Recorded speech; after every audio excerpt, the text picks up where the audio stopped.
السلام علیکم ورحمۃ اللہ وبرکاتہ۔ ملک شام کے مقام، مرتبے اور فضیلت میں رب العالمین نے کئی آیات کریمہ کو نازل فرمایا اور رسول اللہ صلی اللہ علیہ وسلم نے کئی احادیث مبارکہ کو بیان فرمایا۔ ان میں سے ایک حدیث جو آپ حضرات کے درمیان بیان کرنا چاہتا ہوں وہ یہ ہے کہ اللہ رب العالمین نے ملک شام کو مومنوں کا گھر قرار دیا ہے۔ مومنوں کا اصل گھر ملک شام ہے۔ سلمہ بن نفیل کندی رضی اللہ تعالی عنہ سے روایت ہے، سنن نسائی میں رسول اللہ صلی اللہ علیہ وسلم نے ارشاد فرمایا، یوحى الی انی مقبوض غیر ملبث وانتم تتبعونی افنادا یضرب بعضکم رقاب بعض وعقر دار المؤمنین الشام۔ میرے جانب اس بات کی وحی کی گئی ہے کہ میں اب چند ایام ہی تمہارے درمیان زندہ رہوں گا، میرے بعد تم کئی فرقوں میں بٹ کر کے میری اتباع کرو گے اور دشمنی میں ایک دوسرے کی گردنوں کو کاٹو گے۔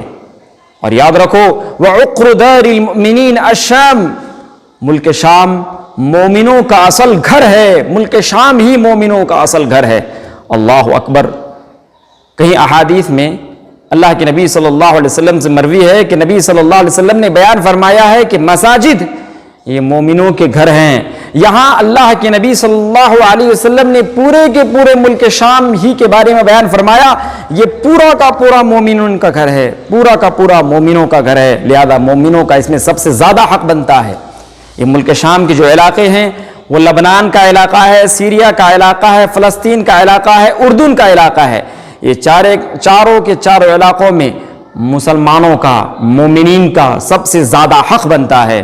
ایک اور روایت میں سلسلۃ الصحیحہ میں علامہ البانی نے اس روایت کو نقل کی فرمایا ہے، رسول اللہ صلی اللہ علیہ وسلم نے ارشاد فرمایا، الا ان عقر دار المؤمنین الشام، الا ان عقر دار المؤمنین الشام، خبردار رہو، خبردار رہو کہ ملک شام ہی مومنوں کا اصل گھر ہے، ملک شام ہی مومنوں کا اصل گھر ہے۔ اللہ اکبر۔ اگر آپ کو یا مجھے ہجرت کرنے کا موقع ملے، ایک ملک کو چھوڑ کر کے دوسرے ملک میں جانے کا موقع ملے، تو ہم میں سے ہر ایک مسلمان کی یہ خواہش ہونی چاہیے کہ ہم اپنے اصل گھر کو لوٹ جائیں، ہم اپنے حقیقی گھر کو حاصل کر لیں۔ لہذا ہمارا حقیقی گھر جو اس دنیا کے اندر رب العالمین نے مومنوں کے لیے رکھ دیا ہے وہ ملک شام کا علاقہ ہے، جس کو اللہ کے نبی صلی اللہ علیہ وسلم نے مومنوں کا اصل گھر قرار دیا ہے۔